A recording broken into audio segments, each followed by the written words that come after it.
Bayangkan, matahari hanya sejengkal di atas kepala, manusia tenggelam dalam keringatnya sendiri. Tidak ada pohon, tidak ada bangunan, tidak ada tempat bersembunyi. Hari itu adalah hari ketika semua manusia berdiri di padang mahsyar, hari yang disebut oleh Allah sebagai hari yang sangat dahsyat. Namun, di tengah panas yang membakar itu, ada sekelompok manusia yang justru berada dalam naungan yang teduh.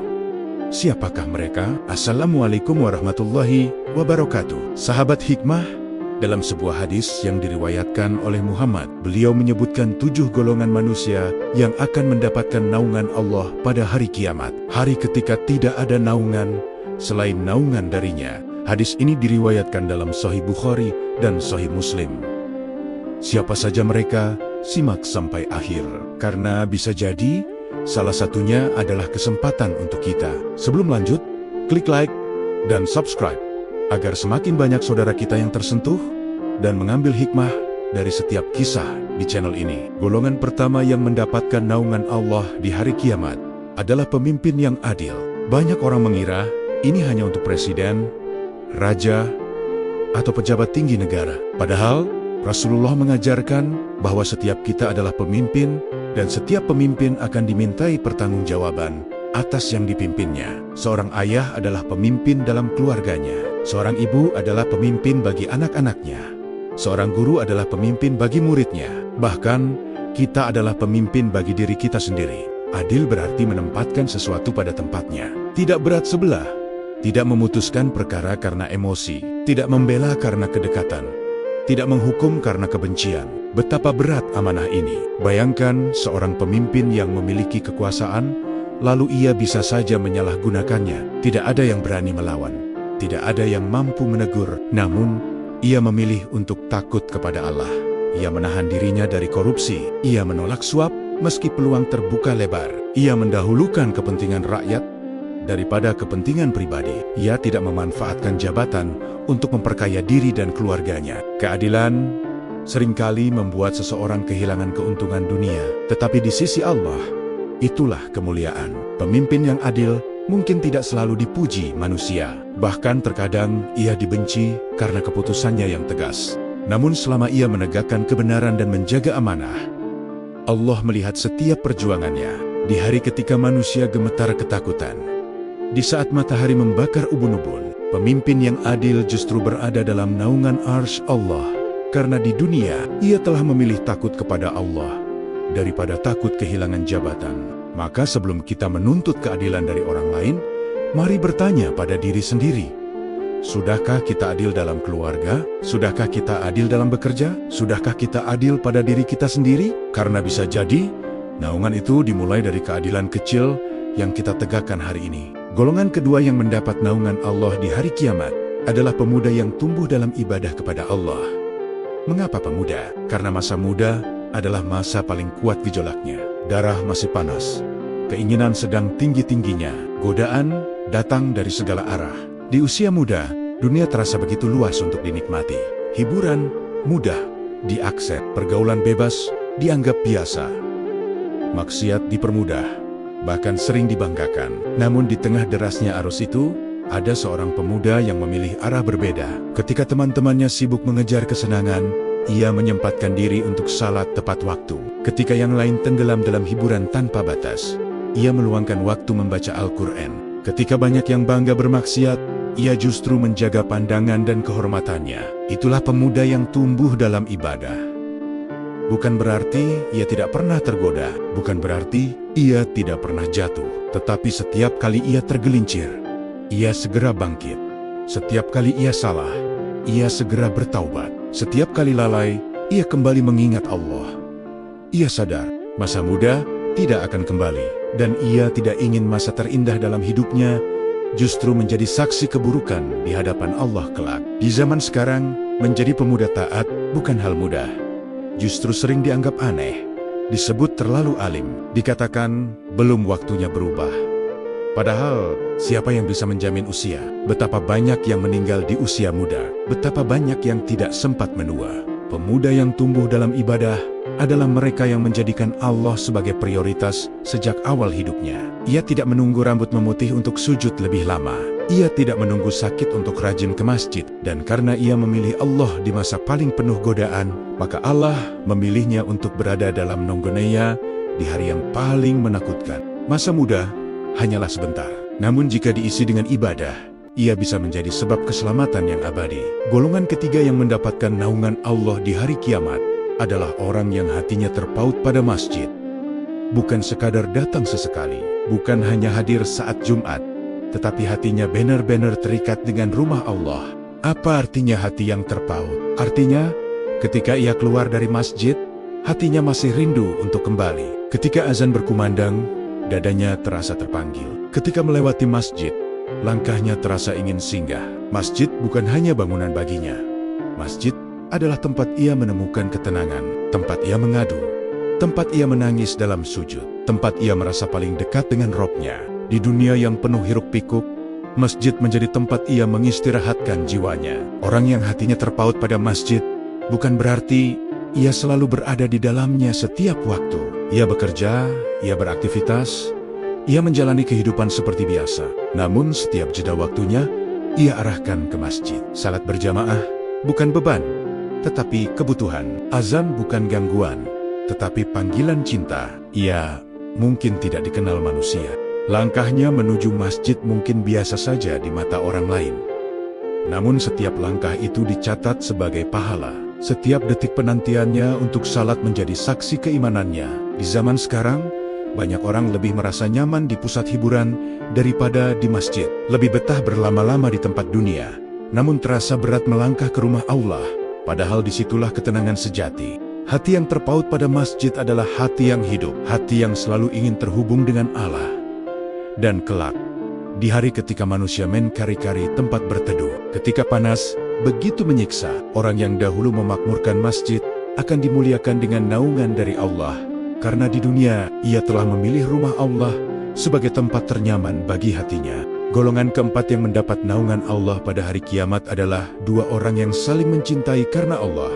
Mereka bertemu karunia dan berpisah pun karenanya. Cinta seperti ini bukan cinta yang dibangun di atas kepentingan, bukan karena harta, bukan karena jabatan, bukan karena popularitas, tetapi karena iman. Mereka dipertemukan oleh ketaatan, disatukan oleh tujuan yang sama. Ingin lebih dekat kepada Allah, mungkin mereka bertemu di masjid, mungkin di majelis ilmu, mungkin dalam perjuangan dakwah.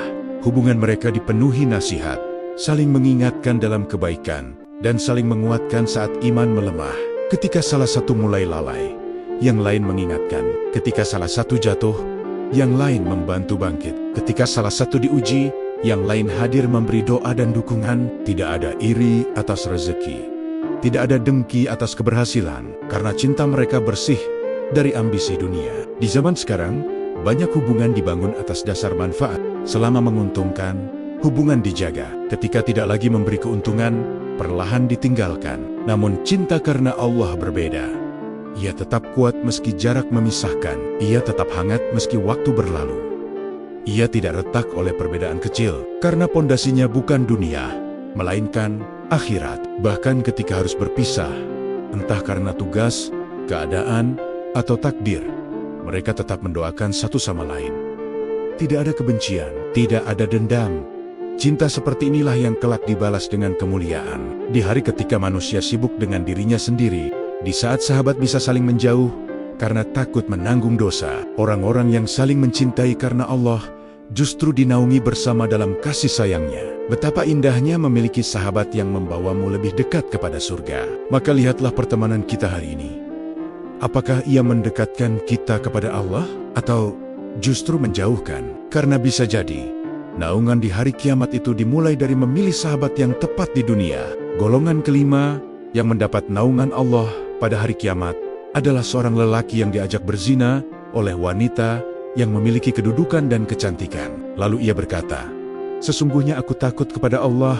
Mengapa golongan ini begitu istimewa? Karena ia diuji pada titik paling lemah manusia, syahwat. Bayangkan situasinya, bukan ia yang mencari, justru ia yang diajak. Dan yang mengajak bukan wanita sembarangan, tetapi wanita yang memiliki kecantikan dan kedudukan.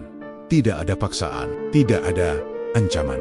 Bahkan mungkin kesempatan itu datang dengan sangat mudah. Lebih berat lagi, tidak ada manusia yang melihat, tidak ada kamera, tidak ada saksi, tidak ada yang tahu. Namun di saat sunyi itulah, imannya berbicara. Ia tidak berkata, takut ketahuan. Ia tidak berkata, nanti reputasiku rusak. Ia berkata, aku takut kepada Allah. Inilah puncak keimanan.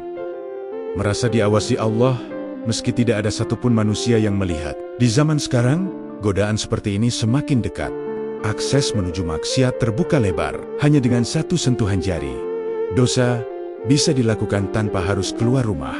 Namun orang yang takut kepada Allah akan menahan dirinya. Ia memilih menutup pintu maksiat meski hatinya bergejolak. Ia memilih menjaga kehormatan meski kesempatan begitu besar. Bukan karena ia tidak memiliki keinginan, tetapi karena ia lebih mencintai Allah daripada hawa nafsunya. Menolak maksiat saat mampu melakukannya adalah bukti keimanan yang luar biasa. Dan karena ia menahan panas syahwat di dunia, Allah akan menaunginya dari panas matahari di hari kiamat. Karena ia menjaga kehormatannya dalam kesendirian, Allah akan memuliakannya di hadapan seluruh manusia. Maka ketika godaan datang, ingatlah, kenikmatan itu hanya sesaat, tetapi konsekuensinya bisa panjang. Dan satu kalimat sederhana yang tulus dari hati, aku takut kepada Allah, bisa menjadi sebab keselamatan abadi. Golongan keenam yang mendapatkan naungan Allah pada hari kiamat adalah orang yang bersedekah secara sembunyi-sembunyi, hingga tangan kirinya tidak mengetahui apa yang diinfakkan oleh tangan kanannya.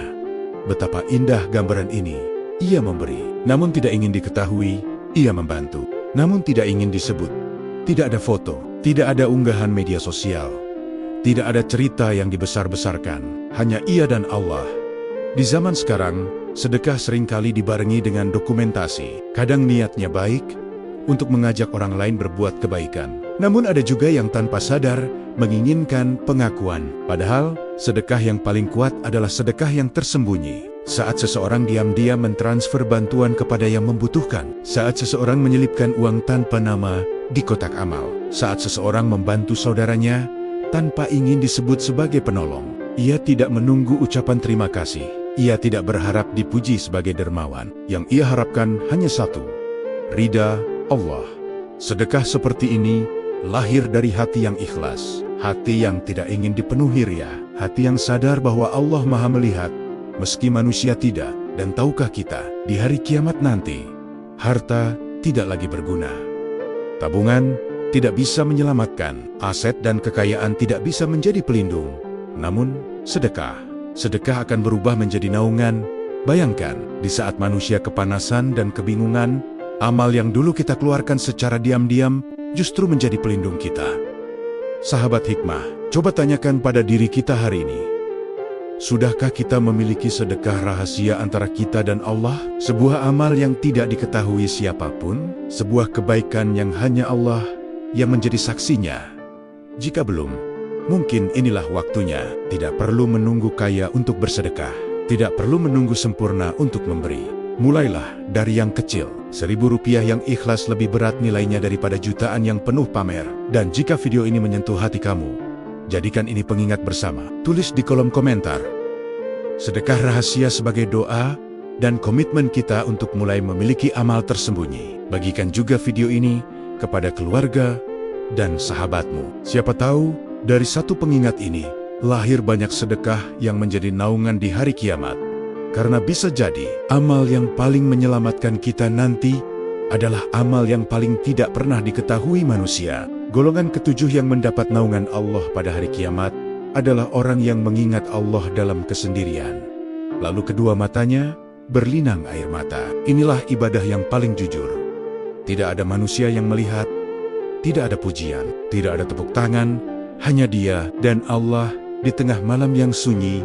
Ketika semua orang terlelap, ia bangun perlahan, mungkin dengan mata yang masih berat, mungkin dengan tubuh yang lelah, namun hatinya gelisah jika tidak bermunajat. Ia berdiri dalam salatnya, ia menunduk dalam sujudnya, lalu perlahan air mata itu jatuh. Air mata karena takut akan dosa-dosanya, air mata karena menyesali kelalaiannya, air mata karena rindu ingin lebih dekat kepada Robnya. Tangisan itu bukan dibuat-buat, bukan untuk didengar siapapun.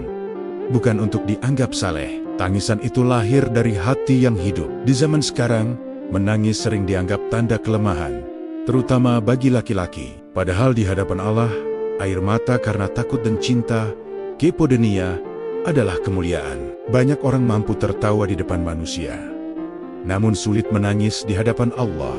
Padahal saat kita sendirian, tanpa topeng, tanpa pencitraan, disitulah iman kita diuji. Apakah kita tetap mengingat Allah ketika tidak ada yang melihat? Orang yang menangis karena Allah adalah orang yang sadar bahwa hidup ini singkat. Ia sadar setiap dosa akan dimintai pertanggungjawaban. Ia sadar dunia hanya sementara.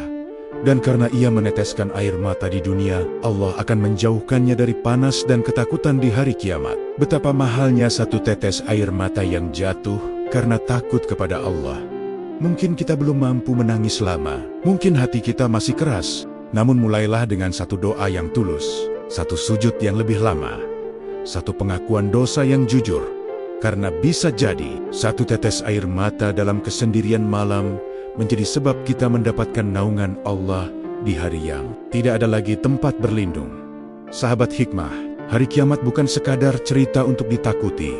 Ia adalah kepastian. Hari di mana seluruh manusia, dari zaman Adam hingga manusia terakhir, akan dikumpulkan dalam satu padang yang sama. Tidak ada perbedaan kaya atau miskin. Tidak ada jabatan. Tidak ada pengaruh. Semua berdiri menunggu keputusan Allah. Di hari itu, matahari begitu dekat, manusia tenggelam dalam keringatnya sendiri. Setiap orang sibuk dengan urusannya. Bahkan seorang ibu bisa lupa pada anaknya. Bahkan sahabat bisa menjauh karena takut menanggung dosa orang lain. Namun di tengah kekacauan itu, ada sekelompok manusia yang tenang. Mereka berada dalam naungan Allah. Bukan karena mereka sempurna, bukan karena mereka tanpa dosa, tetapi karena mereka memiliki satu hal, hati yang terhubung dengan Allah. Mereka memilih adil saat mudah untuk zalim. Mereka memilih taat saat godaan begitu besar. Mereka memilih masjid ketika dunia memanggil. Mereka memilih persahabatan karena iman. Mereka memilih menjaga diri saat syahwat menggoda. Mereka memilih memberi tanpa diketahui. Mereka memilih menangis dalam sunyi. Pertanyaannya sekarang, kita ingin berada di kelompok yang mana? Hidup ini singkat, dunia ini sementara. Jangan sampai kita sibuk mengejar naungan di dunia, namun lupa menyiapkan naungan di akhirat. Mulailah dari satu perubahan kecil hari ini. Satu niat yang diperbaiki, satu dosa yang ditinggalkan, satu amal yang ditambahkan. Karena bisa jadi, keputusan kecil yang kita ambil hari ini menjadi sebab keselamatan besar di hari kiamat nanti. Semoga Allah menjadikan kita termasuk 7 golongan yang mendapat naungannya. Amin. Ya Robbal Alamin.